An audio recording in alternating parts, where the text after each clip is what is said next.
Hi, when record packaging goes wrong,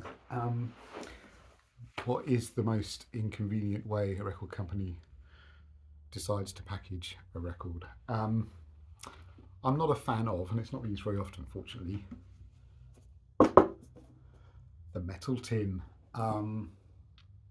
As you can possibly see, this is a copy of The Raw and the Cooked, the second, and as it turned out, final album by Fine Young Cannibals, featuring, I mean, it was a massive album, not in this format, but it was a massive album, big seller. What's on it? She Drives Me Crazy, Good Thing, I'm Not Satisfied, I'm Not the Man I Used to Be, Don't Look Back. More singles than that. There's at least 5 singles off it. But yeah, some really decent production on there. Some of it produced by David Z, Prince's producer. Load of guest musicians on there. Jules Holland, for instance, on Good Thing. Big selling album, but this was the sort of partly to sort of celebrate how well it was doing. The record company thought, let's reissue it in a metal tin with a 12-inch single of remixes. And well, partly you can see what the problem is by now. This used to be pure white, this big sticker, and now it's a horrible beige. And obviously, as you can see on the back, it's a bit fingerprinty, but yes, this what was once a very nice shiny tin is now a rather blotchy, rusty tin.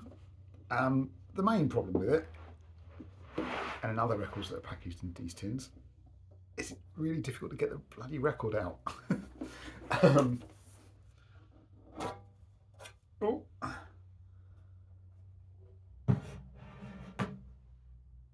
Because it's a really snug fit, and there's the 12-inch. It's very easy to sort of scratch these things. Tins, razor thin vinyl, because record companies were fairly stingy with their vinyl in the late 80s. But yeah, remixes of She Drives Me Crazy, Good Thing, Don't Look Back, I'm Not the Man I Used to Be.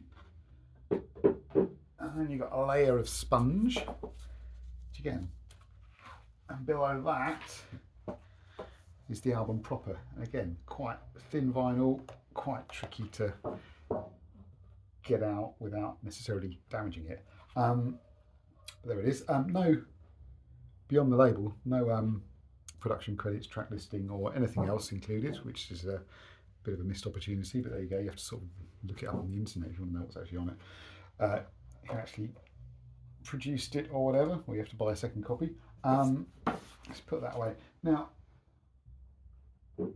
the LP in a metal tin, pioneered in the late 70s with Public Image Limited's second album, Metal Box. I wish I had a copy. A lot of my friends have copies, but I don't. But that's 3 12-inches in a embossed metal tin. Obviously, art statement and collector's item now, much more so than this one.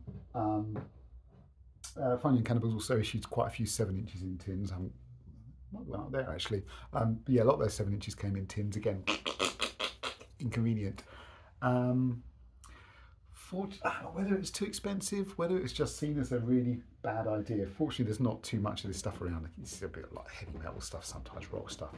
But yeah, is the metal tin or the Public Image metal box, is that the worst way you can package a record as far as the consumer is concerned?